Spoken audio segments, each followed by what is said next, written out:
మరో breaking news చూస్తున్నాం. ఏపీలో సార్వత్రిక ఎన్నికల్లో పోలైన ఓట్ల లెక్కింపునకు అధికారులు సన్నాహాలు చేస్తున్నారు. రాష్ట్రంలో ఎలాంటి అవాంఛనీయ ఘటనలకు తావు లేకుండా ఓటర్లు ఓటు హక్కును వినియోగించుకున్నారు. రాజకీయ పక్షాల అభ్యర్థులతో పాటు అందరూ సంయమనంగా వ్యవహరించారు. అధికారులు ప్రదర్శించిన ముందు చూపు పోలింగ్ ప్రశాంతంగా ముగిసేలా చేసింది. ఇప్పుడు కీలక దశ ఓట్ల లెక్కింపు. స్ట్రాంగ్ రూమ్ల పరిసరాల్లో 3 అంచెల భద్రతను మరింత కట్టుదిట్టం చేస్తున్నట్లు ఎన్నికల అధికారులు ప్రకటించారు. అనధికార వ్యక్తులు ఎవరూ అనుమతి లేకుండా వీటి పరిసరాల్లో సంచరిద్దామంటూ వార్నింగ్ ఇచ్చారు. ఈ కౌంటింగ్ పూర్తయ్యే వరకు కంటి మీద కునుకు లేకుండా భద్రతా ఏర్పాట్లను పర్యవేక్షించాలని నిర్ణయించారు. సీసీ కెమెరాల నిర్వహణపై పూర్తిగా దృష్టి పెట్టారు. ఓట్ల లెక్కింపునకు వీలుగా ఎన్నికల కమిషన్ తగు మార్గదర్శక సూత్రాలను జిల్లా ఎన్నికల అధికారులకు వివరించే పనిలో పడింది. స్ట్రాంగ్ రూమ్ల వద్ద పటిష్ట భద్రతా చర్యలు చేపట్టాలని రాష్ట్ర ప్రధాన ఎన్నికల అధికారి ముఖేష్ కుమార్ మీనా ఆదేశించారు. అనుక్షణం అప్రమత్తంగా ఉండాలని, ఎలాంటి అవాంఛనీయ సంఘటనలు చోటు చేసుకోకుండా జాగ్రత్త వహించాలని అధికారులకు సూచించారు.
బ్రేకింగ్ న్యూస్ చూస్తున్నాం. ఏపీలో సార్వత్రిక ఎన్నికల్లో పోలైన ఓట్ల లెక్కింపునకు అధికారులు సన్నాహాలు చేస్తున్నారు.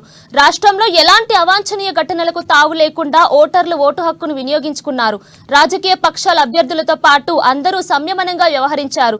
అధికారులు ప్రదర్శించిన ముందు చూపు పోలింగ్ ప్రశాంతంగా ముగిసేలా చేసింది.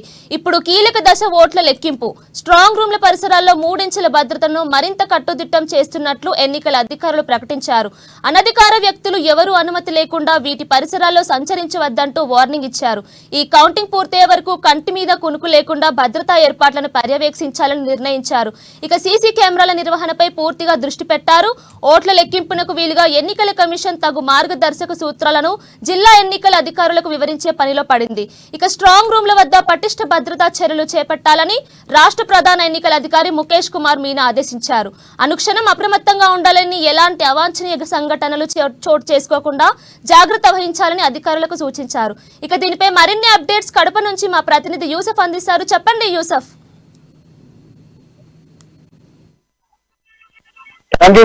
ఏపీ వ్యాప్తంగా కూడా జరిగినటువంటి ఎన్నికలకు సంబంధించిన పోలింగ్ ఈవీఎం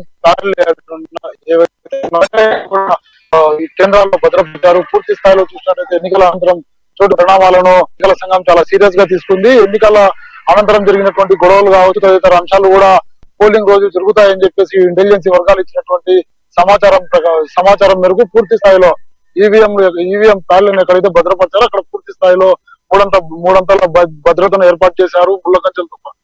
ముళ్ళ కంచెలతో పాటు బారికేట్లను కూడా ఏర్పాటు చేశారు. పూర్తిగా అనదర్ పర్సన్స్ ఎవరే కూడా ఇతర వ్యక్తులు ఇక్కడికి రాకుండా పూర్తిగా పర్యవేక్షణ కొనసాగిస్తా ఉన్నారు సిఆర్పిఎఫ్ బలగాలతో పాటు. మరోపక్క స్థానిక పోలీసులు వీటిని పహారా కాస్తా ఉన్నారు. ఈ ఒక్క సంఘటన కూడా చోటు చేసుకోకూడదు. ఏపీలో ఉన్నటువంటి ఆదేశాలు కేంద్ర ఎన్నికల సంఘం చాలా సీరియస్ గా ఉంది. అందుకు అనుగుణంగానే ఎన్నికల అధికారులు కూడా పర్యవేక్షణ పూర్తి స్థాయిలో కొనసాగిస్తా ఉన్నారు. పోలీస్ బలగాలతో పాటు వజ్ర వాహనాలు, వాయువు వెదజల్లేటువంటి వాహనాలను కూడా ఏర్పాటు చేశారు. ఏదైనా అవాంఛనీయ సంఘటనలు జరిగితే ఇమ్మీడియట్లీ వాటిని ఏ విధంగా ఎదుర్కోవాలి, వచ్చేటువంటి ప్రత్యర్థులను ఏ విధంగా అడ్డుకోవాలి, అల్లరిముకలను అని చెప్పేసి పూర్తిగా ఆదేశాలు ఉన్నాయి. అందుకు అనుగుణంగానే ప్లాన్ రూపొందించారు. ఆ ప్లాన్ ప్రకారమే మొత్తం మూవ్ అవుతా ఉన్నారు. మనం చూడవచ్చు పూర్తిగా కడప నగర సమీపంలో ఎక్కడైతే ఈ యొక్క బారికేడ్లు ఏర్పాటు చేశారో దీని బ్యాక్ సైడ్ పూర్తిగా ముళ్ళ కంచెల్లో వెనుక భాగంలో ఉన్నటువంటి బిల్డింగ్ లో ఈవీఎం ప్యాడ్లు మొత్తం భద్రపరుస్తూ ఉన్నారు. పూర్తిగా పోలీసు 144 సెక్షన్ అమల్లో ఉంది. పోలీసులు చూడొచ్చు మనము పూర్తి స్థాయిలో ఎక్కడైతే ఈ యొక్క ప్యాడ్లు భద్రపరుస్తా ఉన్నారో అక్కడ పర్యవేక్షణ కొనసాగిస్తూ ఇప్పటి వరకు జిల్లా వ్యాప్తంగా ఉన్నటువంటి 7 నియోజకవర్గాలకు సంబంధించిన ఈవీఎం మిషన్లతో పాటు ఎంపీ స్థానానికి సంబంధించిన ఈవీఎం మిషన్లు ఇక్కడ భద్రపరిచారు. ఇవన్నీ కూడా మే 4 కౌంటింగ్ జరగబోతా ఉంది. కౌంటింగ్ సమయంలో ఎవరే కూడా అల్లరిముకలు ఈ ప్రాంతానికి రాకుండా పూర్తిగా ఊరి బయట ఉన్నటువంటి ఈ ప్రదేశాన్ని ఎన్నికల అధికారులు ఎన్నుకున్నారు. ఇక్కడికి ఇతరులు చొరబడకుండా పూర్తిగా రోడ్లను కూడా బ్లాక్ చేసేటువంటి అవకాశం కనబడతా ఉంది. ఇప్పటికే ఓ రోడ్డును పూర్తిగా బ్లాక్ చేశారు. మరో రోడ్డు గుండానే వాహనాలు రాకపోకలు కొనసాగుతా ఉన్నాయి. పూర్తిగా ఎన్నికల అధికారి అయితే ఇక్కడ పర్యవేక్షణను అనుక్షణం పర్యవేక్షిస్తూ ఉన్నారు. సీసీ కెమెరాలను ఏర్పాటు చేశారు. అవసరం అయితే కేంద్ర బలగాలు మరిన్ని కూడా రప్పించేందుకు రంగం సిద్ధం చేశారని చెప్పి భావించవచ్చు. కీర్తన. రైట్ యూసఫ్, ఈ రాయలసీమలో జరిగిన పరిణామాల తర్వాత పరిస్థితి ఎలా ఉండనుంది? పూర్తిగా ఇప్పటికైతే పోలీసులు తమ ఆధీనంలోకి పరిస్థితులను తీసుకొచ్చారు. ఎక్కడే గానీ అవాంఛనీయ సంఘటనలు తదుపరి కార్యక్రమాలు జరగకుండా అరికట్టడంలో పూర్తిగా సఫలీకృతమయ్యారు. ఈసీ ఇచ్చినటువంటి ఆదేశాలతో పాటు డీజీపీ కఠినమైనటువంటి ఆంక్షలను విధించారు. ఎక్కడే ఒక చిన్న సంఘటన జరిగినా కూడా ఆ స్థానికంగా ఉన్నటువంటి పోలీసులే బాధ్యత వహించాలని చెప్పేసి చాలా మంది మీద వేటు కూడా వేశారు. అందుకు అనుగుణంగానే పరిస్థితులు పూర్తిగా అదుపులోకి వచ్చాయి. రేపు మే 4వ తేదీ ఏదైతే ఎన్నికల కౌంటింగ్ జరగబోతా ఉందో ఆ సందర్భంలో కూడా ఎవరే కూడా ఇటువంటి కార్యక్రమాలకు పాల్పడితే రౌడీ షీట్లతో పాటు జిల్లాలో బహిష్కరణ ఉంటుందని చెప్పేసి ఇప్పటికే ఎస్పీ సిద్ధార్థ కౌశల్ ఆదేశాలు జారీ చేశారు. అందరికి కూడా హెచ్చరిస్తా ఉన్నారు. అందుకు అనుగుణంగానే పరిస్థితులు కూడా కడప జిల్లాలో కొనసాగుతా ఉన్నాయి. రాయలసీమ వ్యాప్తంగా కూడా ఇదే పరిస్థితి ఉంది. అటు తాడపత్రి కావచ్చు, ఇటు చిత్తూరు కావచ్చు, అటు కర్నూలు జిల్లాలో కావచ్చు, అన్ని జిల్లాల్లో కూడా పూర్తిగా ఐజీ అయితే పర్యవేక్షణ అనుక్షణం కొనసాగుతా ఉంది. రాత్రి సమయాల్లో కూడా గస్తీ నిర్వహిస్తా ఉన్నారు. ఎవరైనా ఏదైనా ప్రాంతాల్లో అవాంఛనీయ సంఘటనలకు పాల్పడతారా అన్నటువంటి అనుమానం ఎవరి మీద అయితే ఉందో వారందరినీ కూడా అదుపులోకి తీసుకుంటా ఉన్నారు. అరెస్టు కొనసాగుతా ఉన్నాయి. ఇవన్నీ కూడా ఒక వైపు కొనసాగుతా ఉంటే ఎన్నికల అధికారులు వీటిని పర్యవేక్షిస్తా ఉన్నారు. ఎవరి మీద అయినా అనుమానం వచ్చి వారు ఏదైనా చేస్తారు, ఏదైనా ఘటనకు పాల్పడతారు అన్నటువంటి సమాచారం పోలీసులకు అందిన అనుక్షణమే వారిపై చర్యలకు ఉపక్రమిస్తా ఉన్నటువంటి పరిణామాలు రాయలసీమలో జరుగుతా ఉన్నాయి. అన్ని రాజకీయ పార్టీ నాయకులకు కూడా ఇప్పటికే హెచ్చరికలు జారీ చేశారు. ఎవరైనా మీ యొక్క అనుచరులను అందరినీ అదుపులో ఉంచుకోండి. ఏదైనా పొరపాటు జరిగితే మీరే దానికి బాధ్యత వహించాలి.